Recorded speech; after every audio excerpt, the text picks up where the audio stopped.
Hello दोस्तों, मैं doctor Animesh MS general surgeon आप सभी का अपने यूट्यूब चैनल सर्जरी ऑनलाइन पे स्वागत करता हूं। दोस्तों, इस वीडियो में हम डिस्कस करेंगे जो छोटे बच्चे होते हैं वो सिक्का या सेफ्टी पिन या रबर या फ़ोन की बैटरी या फिर जो रिमोट की या वॉचेस की जो बैटरी होती हैं वो निगल लेते हैं, खा लेते हैं। तो हमें क्या करना चाहिए, क्योंकि ये सिचुएशन कभी कभी सीवियर हो सकती है, लाइफ थ्रेटनिंग हो सकती है।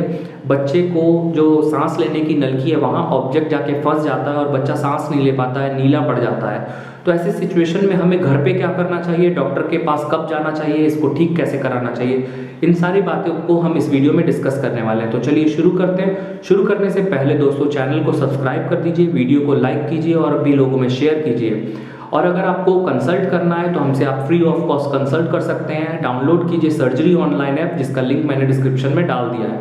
अगर आपका कोई छोटा मोटा सवाल है तो आप इंस्टाग्राम पे मैसेज करके अपने सवाल हमसे पूछ सकते हैं, उसका भी लिंक मैंने डिस्क्रिप्शन में डाल दिया है। तो चलिए शुरू करते हैं।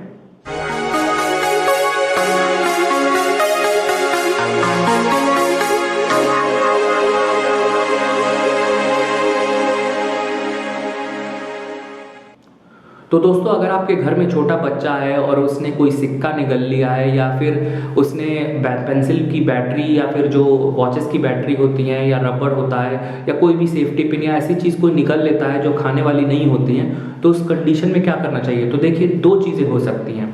मतलब यहाँ पे गले में दो पाइप होती हैं, मतलब मुंह से पेट तक ले जाने वाला एक रास्ता होता है जिसको हम इसोफेगस या फूड पाइप कहते हैं, और एक और रास्ता होता है जो मुंह से फेफड़े में जाता है, उसे हम ट्रेकिया या विंड पाइप कहते हैं।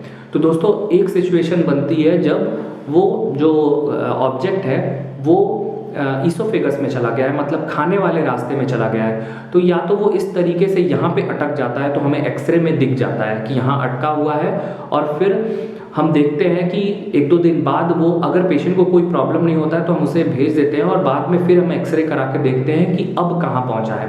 तो देखिए, अगर वो पेट तक आ गया, अगर एक्सरे में आ गया कि नीचे आ गया है वो ऑब्जेक्ट, पेट तक आ गया है, तो 90% चांस है कि वो स्टूल में निकल जाएगा, मतलब नीचे के रास्ते से वो निकल जाएगा।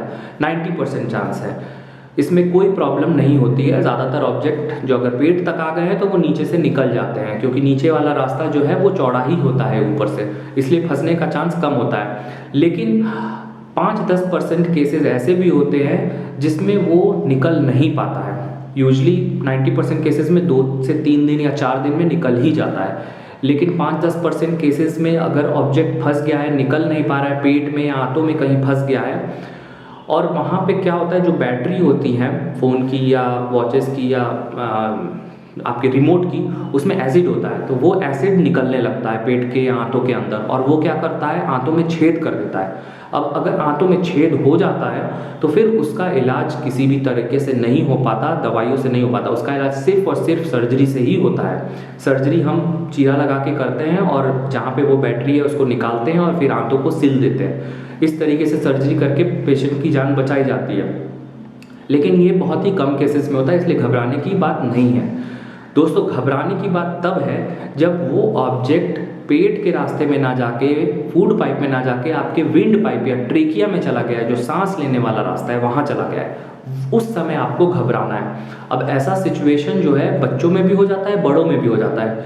बच्चों में यूजली कफ रिफ्लक्स उतना डेवलप नहीं होता, मतलब हम लोगों को, जैसे अगर हम लोगों को कुछ खाते हैं या कोई चीज़ अटक जाती है तो हम खांसी करते हैं और वो बाहर आ जाती है, लेकिन बच्चों में ये चीज़ें डेवलप उतनी नहीं होती हैं। छोटे छोटे बच्चे होते हैं, वो कुछ निकल लेते हैं, कुछ भी देखते हैं वो खा लेते हैं, तो उनमें वो खांसने वाली जो रिफ्लेक्स है उतनी प्रॉपर्ली डेवलप नहीं होती है, वो खांस नहीं पाते और अंदर चला जाता है। तो ये कंडीशन बहुत ही सीवियर होती है, बच्चे को सांस लेने में तकलीफ होने लगती है, बच्चा नीला पड़ने लगता है और 10 मिनट भी टाइम नहीं मिलता है, बच्चा कोलैप्स कर जाता है। तो ये कंडीशन बहुत ही सीवियर होती है। इसको मैनेज कैसे करना चाहिए, तो दोस्तों आपको ज़्यादा टाइम वेस्ट नहीं करना चाहिए। तुरंत ही बच्चे को इस तरीके से आपको उल्टा लटकाना है। यहाँ पे सिर होगा, ये पीठ होगा, मतलब पीठ ऊपर होगा, सिर नीचे होगा, और ज़ोर ज़ोर से पीठ पे थपथपी देनी है। धीरे धीरे सहलाने से नहीं होगा, आपको ज़ोर ज़ोर से 8-10 बार थपथपे देनी है। फिर इस तरीके से बच्चे को पेट पे भी कंप्रेस करना है। उससे क्या होगा, जब आप थपथपी या कंप्रेस करते हैं छाती को तो लंग्स दबते हैं, और लंग्स के दबने की वजह से जो हवा है वो बाहर की तरफ निकलती है और वो पुश करती है। तो कोई ऑब्जेक्ट फंसा होगा तो वो हवा के प्रेशर से बाहर आ जाएगा और मुंह में आके रुक सकता है। तो अगर मुंह में आया है तो हम फिर मुंह खोल के देखते हैं कि अंदर कहीं फंसा तो नहीं है और फिर वो हम निकाल लेते हैं। लेकिन अगर ज़्यादा देर तक फंसा रह जाता है तो तुरंत आपको डॉक्टर के पास जाना है। ये ऐसा बच्चों में होता है, बड़ों में भी ये कंडीशन हो सकती है। जैसे जो लोग ड्रिंक करते हैं और ड्रिंक करने के बाद खाना खाते हैं और खाने को अच्छे से चबाते नहीं हैं और खाना गलती से सांस की नली में चला जाता है, पेट की नली में जाने की जगह सांस की नली में चला जाता है, तो वही सिचुएशन हो जाती है। तुरंत ही सांस लेने में प्रॉब्लम होने लगती है, नीला पड़ने लगते हैं और ऑक्सीजन की कमी होने लगती है बॉडी में। तो और ये सीवियर कंडीशन होता है। तो तुरंत ही आपको क्या करना चाहिए, इस तरीके से आप पीछे से पेशेंट को पकड़ेंगे और ज़ोर ज़ोर से 8-10 बार आप झटके देंगे, ज़ोर ज़ोर से उसके पेट के और छाती के बीच में। उससे क्या होगा, वही सेम चीज़, लंग्स जो है वो दबेगी और हवा निकलेगा और जो है खाना बाहर जो भी अटका हुआ है वो बाहर आएगा हवा के प्रेशर से। तो इस तरीके से आपको ये मैनेज करना है दोस्तों। अगर आप मैनेज नहीं कर पा रहे हैं तो आपको ज़्यादा समय वेस्ट नहीं करना है, आपको तुरंत डॉक्टर के पास जाना है। डॉक्टर के पास जाएंगे तो जो भी चीज़ अटकी हुई है, ऑब्जेक्ट अटका है या खाना अटका है, तो डॉक्टर इंस्ट्रूमेंट डाल के उसको निकाल लेते हैं तुरंत ही। और या फिर कुछ लोगों में ज़्यादा अंदर चला जाता है तो ब्रोंकोस्कोपी भी करना पड़ सकता है। तो इस तरीके से ट्रीटमेंट किया जाता है हॉस्पिटल में।